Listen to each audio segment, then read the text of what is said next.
আমি শিপ্রা মজুমদার ডেইলি ব্লগের পক্ষ থেকে শিপ্রা মজুমদার বলছি। আজকে আমি আবার একটা নতুন রেসিপি নিয়ে তোমাদের কাছে চলে এসেছি। চটজলদি কিভাবে খিচুড়ি রান্না করা যায় সেটা আজকে দেখাবো তোমাদেরকে।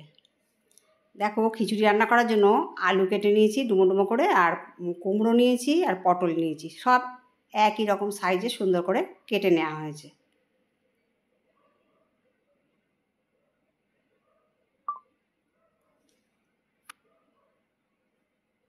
এই সবজিগুলো দিয়ে আমি আজকে খিচুড়ি রান্না করব। কড়াইতে দেখো তেল গরম হয়ে গেছে, তার মধ্যে 5 ফোড়ন, শুকনো লঙ্কা ফোড়ন দিয়ে দিলাম।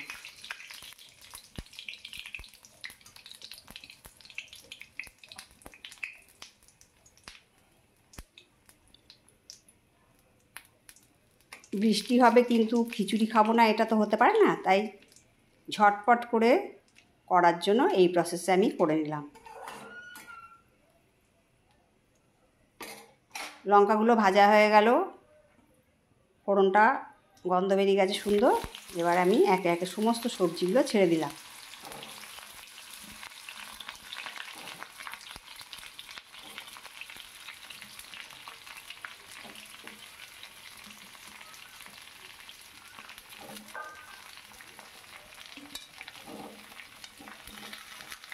ঝটপট করে অনেকে আছে যে অনেক সময় খিচুড়ি পছন্দ করে আর তৈরিও করে খায়, সেই জন্য তারা এইভাবে অতি সহজে অনেক অল্প সময়ের মধ্যে এইভাবে খিচুড়ি তৈরি করতে পারবে।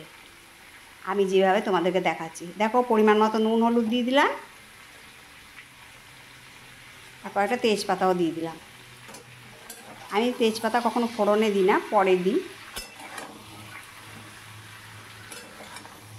এবার সমস্ত সবজিগুলো ওলট পালট করে নিলাম।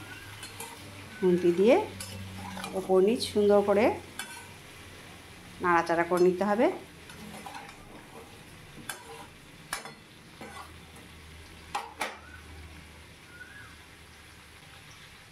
এবার একটা ঢাকনা দিয়ে দিলাম। কিছুক্ষণ থাক ঢাকনা দেওয়া অবস্থায়, ঢাকনাটা তারপরে খুলে নিলাম। বেশ কিছুক্ষণ থাকার পরে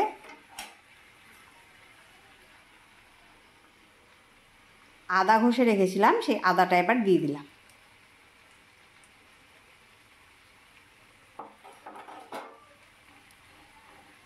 এবারে ওপর নিচ করে আবার আদাটাকে মিশিয়ে নিতে হবে সবজির সাথে, ভালো করে কষিয়ে নেওয়া হবে যাতে না আদার কাঁচা গন্ধটা থাকে। ওই পর্যায় পর্যন্ত আমাকে কষিয়ে নিতে হবে।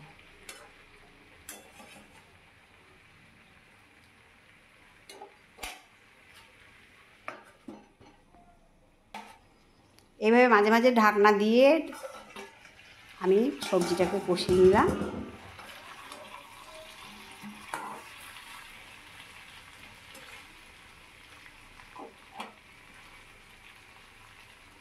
এরপরে দিলাম জিরের গুঁড়ো আর ধনের গুঁড়ো, একসাথেই মিক্সড করা ছিল, ওইটাই দিয়ে দিলাম ধনে জিরের গুঁড়োটা।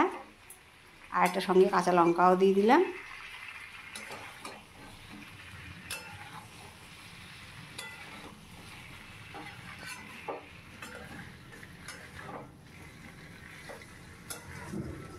এইভাবে মশলাটাকে কষিয়ে নিতে হবে। এবারে একটা টমেটো আছে, সেই টমেটোটাকে কেটে সবজির মধ্যে দিয়ে দিলাম। টমেটো দিলে টেস্টটা খুব ভালো হয়।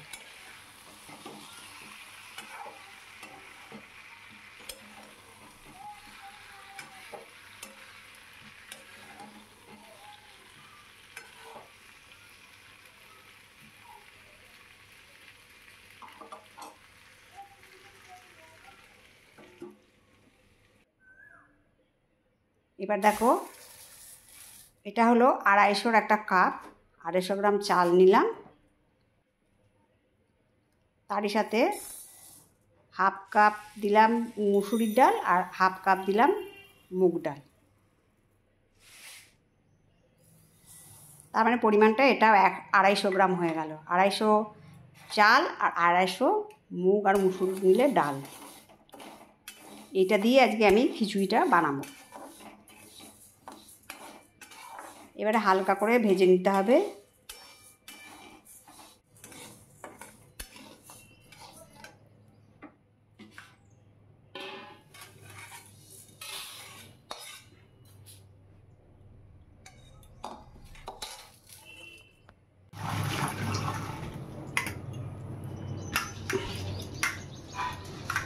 ডাল ভাজা হয়ে গেছে, 2-4 বার করে পরিষ্কার করে ধুয়ে নিয়েছি।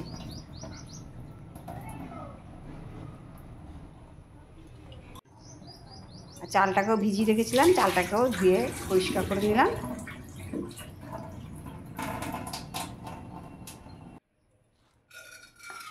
এবার একটা কুকার নিয়েছি, কুকারের মধ্যে চাল দিয়ে দিলাম।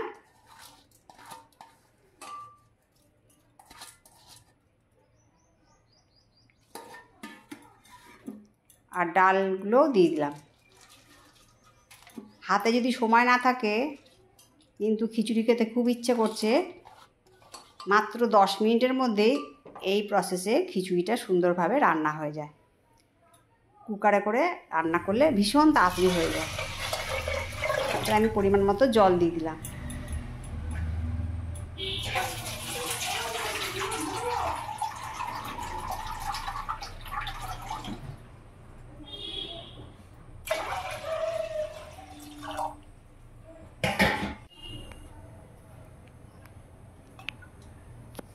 সবজির মধ্যে নুন দেওয়া ছিল, তাই আমি খিচুড়ির মধ্যে 1.5 চামচ নুন দিয়ে দিলাম।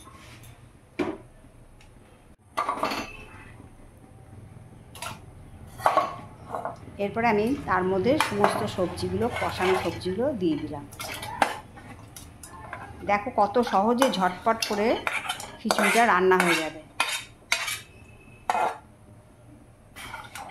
তোমাদের কাছে রিকোয়েস্ট করছি, যদি তোমাদের এরকম খিচুড়িটা পছন্দ হয়ে থাকে, এত চটপট করে খিচুড়ি, আর 2টো পেঁয়াজ দিয়ে দিলাম। যদি এরকম চটপট করে রান্না করতে ইচ্ছা করে, হয়তো হাতে সময়ের খুব অভাব বা রান্না করতে ইচ্ছা করছে না, তোমরা এইভাবে খিচুড়ি রান্না করে খেতে পারো। আর স্বাদটাকে ব্যালেন্স করার জন্য একটুখানি চিনি দিয়ে দিলাম।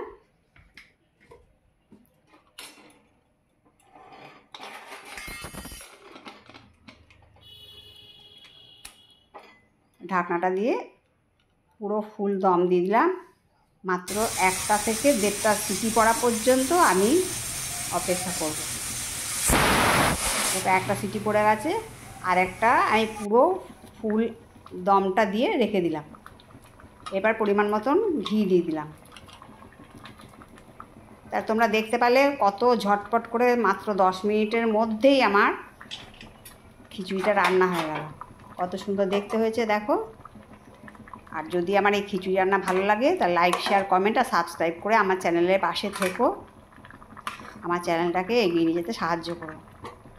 আর যেন স্কিপ করো না, স্কিপ করলে কিন্তু আমাদের এত কষ্ট বৃথা যায়। আমাদের এক একটা ভিডিও করতে ভীষণ কষ্ট হয়। এবার ফাইনাল লুকটা দেখো, কত সুন্দর দেখতে হয়েছে খিচুড়িটা।